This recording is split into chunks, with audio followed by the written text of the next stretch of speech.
एक ऐसा देश जहाँ इंसान का सबसे बड़ा दुश्मन इंसान नहीं बल्कि उसकी भूख बन चुकी थी, जहाँ एक फाइटर अपनी गर्लफ्रेंड को बचाने के लिए मौत के मुंह में घुस गया। तो दोस्तों आज हम बात करने वाले हैं थाई एक्शन हॉरर फिल्म जिसका नाम है जेम। फिल्म एक जानलेवा बॉक्सर और उसकी गर्लफ्रेंड के ऊपर मेनली आधारित है और ये जो बॉक्सर है ये ज़ॉम्बी से भरे एक हॉस्पिटल में घुस जाता है सिर्फ अपने प्यार को बचाने के लिए। इस मूवी में आपको मिलेगा heart touching emotions, fast page material, action और सर्वाइवल की एक ब्रेथ टेकिंग कहानी। तो दोस्तों मैं हूँ आपका दोस्त और आप देख रहे हैं फिल्म टॉक्स। तो बिना टाइम वेस्ट करिए चलिए घुसते हैं जिम की इस खूनी कहानी में। Let's go. फिल्म की शुरुआत होती है थाईलैंड के एक फ्यूचर वर्जन से, जहाँ एनवायरनमेंट बिल्कुल खत्म हो चुका है, क्रॉप्स फेल हो चुके हैं, सारी की सारी कंपनीज डूब चुकी है, हर इंसान भूखा है, भूखे लोग पागल बन रहे हैं, एक दूसरे को मार काट रहे हैं और किसी भी तरीके से बस उन्हें खाना चाहिए। गवर्नमेंट और फूड कंपनी सब सभी मार्केट में एक नई फिश इंट्रोड्यूस कराई जाती है जिम, जो लोगों की भूख तो मिटा रही थी लेकिन असल राज कुछ और ही था।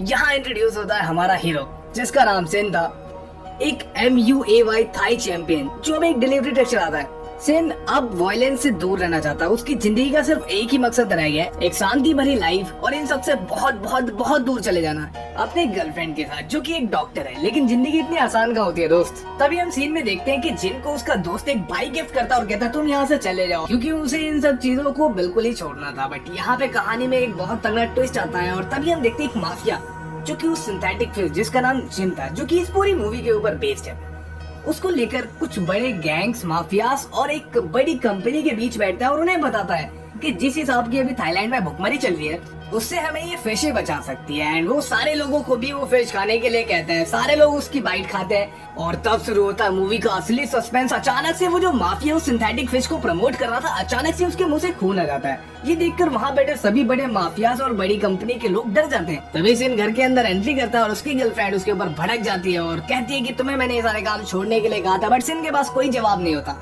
क्योंकि ये उसका लास्ट काम था और अब उसने सब कुछ छोड़ने की सोच दी थी। और यहाँ तक कि उसके दोस्त ने उसको एक बाइक भी गिफ्ट कर दी थी एंड साथ ही उसने उसको एक फिश भी दी थी, वही सिंथेटिक फिश जिसको खा के वो माफिया के गैंग और सारी बड़ी कंपनीज के हाल बेहाल हो गए थे। अभी तक किसी को कुछ भी नहीं समझ में आता कि हकीकत में चल क्या रहा है। सेन अपनी मछली बचा करके अपने बॉक्स में रखता है और उसकी गर्लफ्रेंड से लड़ाई करके हॉस्पिटल की तरफ चली जाती है। एंड फिर ये लोग प्लान बनाते हैं कि हम लोग मिलकर शाम को साथ में उस फिश को खाएंगे। और वो फिश इनके लिए किसी वरदान से कम नहीं थी क्योंकि फाइनेंशियल कंडीशन इनकी इतनी अच्छी कुछ खास थी नहीं और साथ ही काफी अरसे से इन्होंने कुछ अच्छा भी नहीं खाया था। तभी मूवी में इंट्रोड्यूस होता है ये छोटा सा बच्चा जो कि सेन की गर्लफ्रेंड की दोस्त का बेटा होता है। एंड ये दोनों सहेलियां सेम हॉस्पिटल में काम करती है और साथ में उसका बच्चा भी यहाँ पर आता है क्योंकि वो घर पर उसे नहीं छोड़ सकती। तभी सेन की गर्लफ्रेंड का जो सीनियर डॉक्टर होता है वो उसे ऑपरेशन थिएटर से बुला के अपर वाले फ्लोर में शिफ्ट करता है और कहता है कि वहाँ पे हमारे खास VVIP पर्सन है जिनका तुम्हें ट्रीटमेंट करना है। ये सुन के सेन की गर्लफ्रेंड पहले तो भड़क जाती है लेकिन फिर उसके बाद जब सीनियर डॉक्टर बताता है कि जिस माफिया की मैं बात कर रहा हूँ, जिस VVIP पर्सन की मैं बात कर रहा हूँ, उन्हीं की वजह से आज हमारा हॉस्पिटल चल रहा है। इवन आधे से ज्यादा थाईलैंड को वो बंदा पालता है, खाना पीना खिलाता है। तभी हम देखते हैं कि यहाँ पे जिन जिन लोगों ने वो जिम फिश खाई थी उनकी कंडीशन बद से बदतर होती जा रही है। शन की गर्लफ्रेंड भी हाँ कर देती है और वो अपर फ्लोर की तरफ चले जाने के लिए राजी हो जाती है ताकि वो उन पर्संस का ट्रीटमेंट कर सके। लेकिन अब देर हो चुकी थी, अब शुरू हुआ था असली खून का खेल।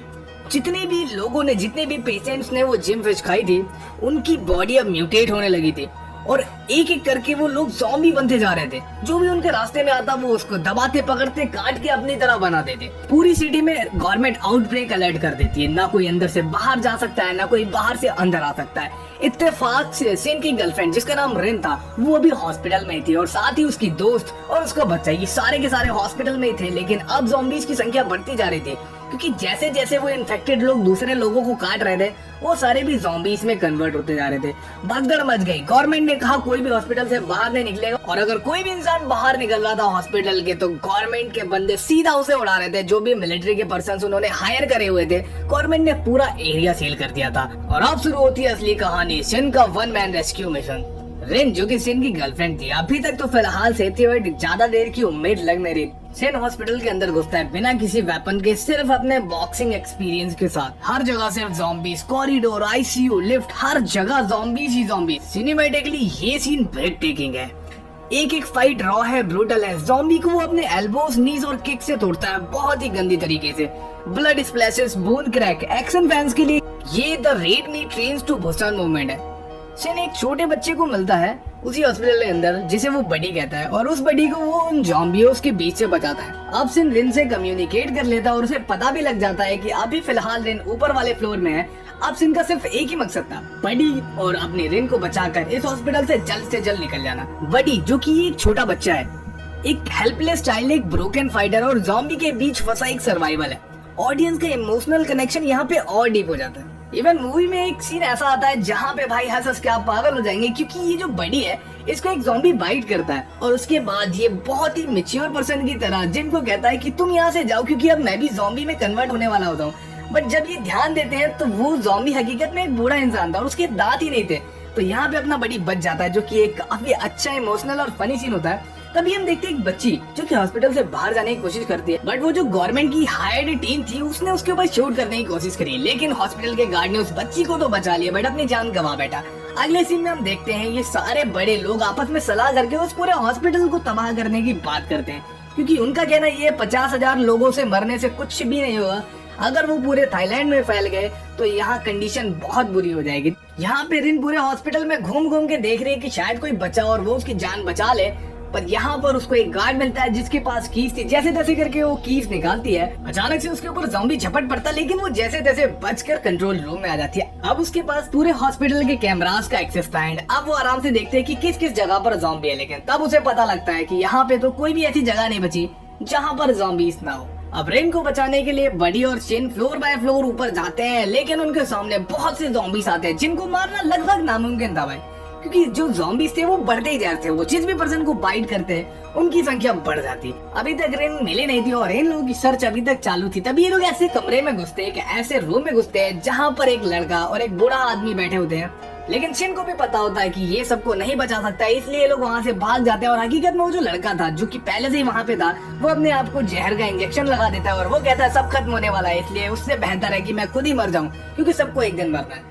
जैसे तैसे करके शिन बडी को बचाता है और वो लिफ्ट के रास्ते से ऊपर की तरफ चढ़ने लगते हैं जहाँ पे लिफ्ट थी ही नहीं। जैसे तैसे करके लोग ऊपर चढ़ते हैं। अब रिन भी होप हार चुकी थी और उसे कुछ नहीं समझ में आता, बस वो मन में ये आस लगाए बैठी थी कि शायद कोई आ जाए और उसे बचा ले, लेकिन यहाँ पे 30 मिनट बाद ये बिल्डिंग फटने वाली थी। तभी हम देखते हैं कि बडी और शिन आखिरकार एक ऐसे फ्लोर पे पहुंच ही जाते हैं जहाँ पे उन्हें बहुत सारे ज़ॉम्बीज के अलावा बडी की मम्मी मिल जाती है। बडी की मम्मी अभी तक सही कंडीशन में थी और वो अपने बेटे को देख के जोर से रोने लगती है। वो उसको एक अस्थमा का इनहेलर देती है जो कि उसके बेटे का ही दूसरा इनहेलर होता है, क्योंकि उसे पता था कि उसके बेटे का शायद अभी तक खो चुका होगा। अभी तक बडी ने अपने मम्मी को नहीं देखा था कि उसको ज़ॉम्बी ने बाइट करा हुआ है, लेकिन शिन की नजर पड़ जाती है और उसकी मम्मी उसको इशारे में कहती है कि यहाँ से चले जाओ, लेकिन बडी अपनी माँ को छोड़कर नहीं जाना चाह रहा होता है। लेकिन अब धीरे धीरे वो भी इन्फेक्टेड होने लगती है। शिन बडी को जैसे तैसे लेकर आता है, लेकिन बडी मान नहीं रहा होता, लेकिन फिर उसने अपनी मम्मी को जब ज़ॉम्बी बना देख लिया तो वो टूट जाता है और उसके बाद वो लोग वहाँ से भाग जाते हैं और बडी इस चीज को बिल्कुल बर्दाश्त नहीं कर पा रहा होता और वो जोर से चीखने लगता है, जिसकी वजह से सारे ज़ॉम्बी उनकी तरफ अट्रैक्ट होने लगते हैं और सारे के सारे ज़ॉम्बी एक साथ शिन और बडी के ऊपर हमला करते हैं। जैसे तैसे करके शिन बडी को मनाता है और ऊपर की तरफ ले जाने लगता है। अगले सीन में हम देखते हैं रिन जो कि शिन की गर्लफ्रेंड है, वो एक माफिया से मिलती है जिस माफिया ने ये फिश इंट्रोड्यूस कराई थी, जिसकी वो कंपनी थी जहाँ पे एक्सपेरिमेंट हुए थे। ये माफिया की पहुंच ऊपर तक थी। इसने गवर्नमेंट को कह के एक हेलीकॉप्टर बुक करा था जो कि थोड़ी ही देर में इनकी छत पर आके इस माफिया और उसकी बीमार बीवी को लेकर के यहाँ से जाने वाला था। अब इन लोगों के पास ज्यादा टाइम भी नहीं बचा था क्योंकि कुछ ही देर में हॉस्पिटल की बिल्डिंग तबाह होने वाली थी, क्योंकि हर जगह बॉम्ब प्लांट कर दिए गए थे। तभी हम देखते हैं शिन बडी को समझा रहा होता है और यहाँ पे माफिया अपनी बीवी से बात कर रहा होता है कि प्लीज उठ जाओ, और तभी वो देखता है कि बीवी का खून खत्म हो गया है जो कि उसको चढ़ाया गया था। तभी वो रिन की तरफ देखता है और कहता है कि क्या तुम मेरी बीवी के लिए प्लीज खून अरेंज कर दोगे, तो फिर मैं तुम्हें बचा लूंगा, और साथ ही अगर तुम्हारा कोई साथी भी बचा है तो उसको भी देख लेंगे, क्योंकि मेरे को बचाने के लिए हेलीकॉप्टर आ रहा है। रिन हाँ कर देती है और वो अपनी जान जोखिम में डालकर हॉस्पिटल के अंदर निकल जाती है खून का अरेंजमेंट करने के लिए। तभी हम देखते हैं शिन और बडी अब ऊपर आ चुके थे और उन्हें हेलीकॉप्टर की आवाज सुनाई देती है, जिसके बाद कुछ लोग हॉस्पिटल की रूफ टॉप पे उतरते हैं गन से लैस एंड उनका काम सिर्फ एक ही है, माफिया और उसकी बीवी को बचाना और हॉस्पिटल को तबाह कर देना। वो एंट्री लेते हैं। तभी यहाँ पे रिन हमें दिखती है ज़ॉम्बी से बचते हुए एंड यहाँ पे शिन और बडी को रिन का लॉकेट मिल जाता है, जिसके बाद ये तो पक्का हो गया था कि रिन यहीं पे है।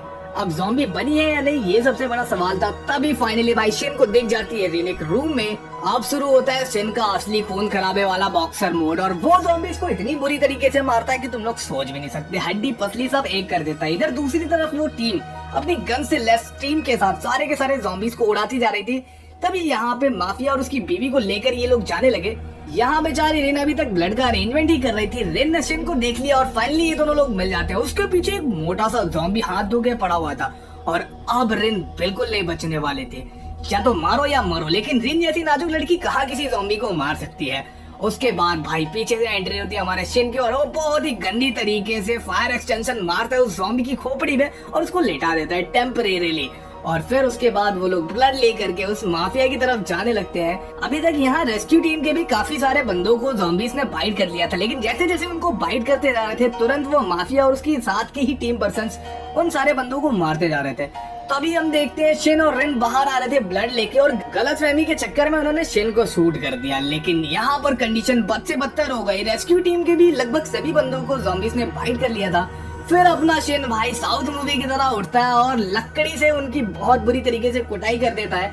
अभी तक ये लोग श्योर नहीं थे कि शिन म्यूटेट है या फिर नहीं, लेकिन ये अंधाधुंध गोलियां बरसाए जाते हैं। शिन जैसे तैसे करके इनसे बच जाता है और जितने भी रेस्क्यू टीम के इन्फेक्टेड पर्सन थे उनको ये लोग मिलकर मार देते हैं। जो रेस्क्यू टीम का मेन लीडर होता है वो जिनके पीछे हाथ धोकर पड़ जाता है, लेकिन शिन यहाँ पे उसकी भी कुटाई कर देता है और जैसे तैसे करके उससे बच निकलता है। जिसके बाद हम देखते हैं शिन की लगी चोट अब बहुत ज्यादा हर्टिंग होती है और शिन भी बेहोश हो जाता है उसी रेस्क्यू टीम के लीडर के साथ। जैसे तैसे करके घसीट के शिन को उसकी गर्लफ्रेंड जिन एक अलग रूम में ले जाती है। उसके बाद उसकी पट्टी मरम्मत करके उसको उठाती है। जैसे ही शिन को होश आता है वो देखता है रेन और बडी वहीं बैठे हुए, लेकिन अभी भी प्रॉब्लम खत्म नहीं हुई थी क्योंकि इन्हें भी बिल्कुल नहीं अंदाजा है कि थोड़ी देर में हॉस्पिटल की बिल्डिंग तबाह होने वाली है।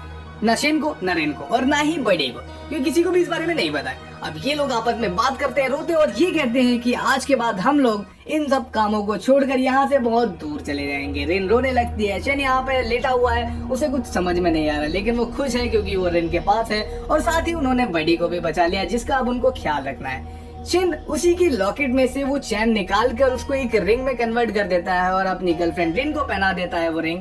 उसके बाद ये दोनों गले लग जाते हैं। सीन इमोशनल हो जाता है। बडी देख रहा होता है, तभी अचानक से ज़ॉम्बीज की आहट आती है। ये लोग धीरे से जाते हैं और गेट के बाहर चेक करने की कोशिश करते हैं। तभी हम देखते हैं रेस्क्यू टीम का जो लीडर था वो भी अब पूरी तरीके से इन्फेक्टेड हो चुका है और वो इसके पीछे हाथ धोकर पड़ जाता है। जिसके बाद शिन एक लैब में जाता है जहाँ पे उसको पता लगता है कि ये जो सिंथेटिक फिश थी इसका इन्वेंशन हकीकत में पैसा कमाने के लिए कंपनीज ने किया था और इन्फेक्शन की वजह भी वो कंपनीज ही है। वहाँ पर ले जाकर वो रेस्क्यू टीम के लीडर को आग लगा देता है, लेकिन जो हॉस्पिटल का सिक्योरिटी सिस्टम था उन्होंने इंस्टेंट वहाँ पानी बरसाना शुरू कर दिया ताकि आग ना फैले। जिसके बाद शुरू होता है असली खेल। जैसे ही सारे इन्फेक्टेड पर्संस के ऊपर पानी पड़ा उस सिंथेटिक फिश का वायरस और ज्यादा एक्टिवेट हो गया और ये सारे ज़ॉम्बी 3x खतरनाक हो गए। माफिया ने सिंथेटिक फिश अपनी बीवी को भी खिलाई थी, जिसके बाद वो इन्फेक्टेड उड़ जाती है और उसके बाद अपने ही पति को बाइट करके वहाँ ज़ॉम्बियों के बीच घेर लेती। फाइनली शिन, रिन और बडी रूफ टॉप तक पहुंच जाते हैं। हेलीकॉप्टर बस उड़ने ही वाला होता है क्योंकि चंद मिनटों में बिल्डिंग ब्लास्ट होने वाली है। सिर्फ कुछ ही मिनट बचे। रेन और बडी हेलीकॉप्टर के पास पहुंच जाते हैं। वो मिलिट्री मैन उन्हें पूरी तरीके से चेक करता है कि कहीं उनको ज़ॉम्बीज ने बाइट तो नहीं किया और फिर उसके बाद वो उन्हें इशारा करता है कि हेलीकॉप्टर में जाकर बैठो और वो माफिया के बारे में पूछता है तो वो लोग बताते हैं कि माफिया मारा गया। अब यहाँ पर बचा था तो सिर्फ शिन। शिन ने अपनी जान जोखिम में डाली ताकि रेन और बडी यहाँ से दूर जा सके और वो हेलीकॉप्टर में बैठ सके। यहाँ पर शिन पूरी तरीके से ज़ॉम्बी से गिर गया था। फिर उसने एक छोटा सा बॉम्ब ब्लास्ट किया जिसकी वजह से काफी सारे ज़ॉम्बीज घायल हो गए और उसको भागने का मौका मिल गया और वो फटाफट से और ऊपर जाने लगा। रेन इमोशनल हो गई थी और वो कह रही थी कम विद अस, लेकिन यहाँ पर इतनी आसानी से नहीं निकला जा सकता था। बॉम्ब ब्लास्ट होने में सिर्फ 3 ही मिनट बचे हुए। शिन लास्ट एंड करता है हॉस्पिटल की रूफ टॉप पर और गेट पर खड़ा होके वो एक एक करके ज़ॉम्बीज से लड़ता है। रेन और बडी हेलीकॉप्टर में उड़ जाते हैं और हॉस्पिटल बॉम्ब एक मैसिव ब्लास्ट से उड़ जाता है। लेकिन ब्लास्ट के बाद अगले सीन में एक थाई बंदा हाथ में MEAY का बैच पहने निकलता है। शायद वो जिन हो सकते हो। तो ये थी आज की कहानी जिन, एक ऐसी फिल्म जहाँ एक्शन, हॉरर और इमोशन एक ही फ्रेम में फ्यूज हो जाते हैं। अगर आपको ज़ॉम्बीज पसंद है और MEAY थाई का असली मजा लेना है तो ये मूवी आपके लिए बनती है। आपको क्या लगता है, क्या सिन जिंदा है? क्या जिम 2 आएगी? कमेंट करके जरूर बताइए। मैं हूँ आपका दोस्त। लाइक, शेयर एंड सब्सक्राइब करना बिल्कुल भी मत भूलना। मिलते हैं अगले एक और धमाकेदार वीडियो के साथ। तब तक के लिए गुड बाय।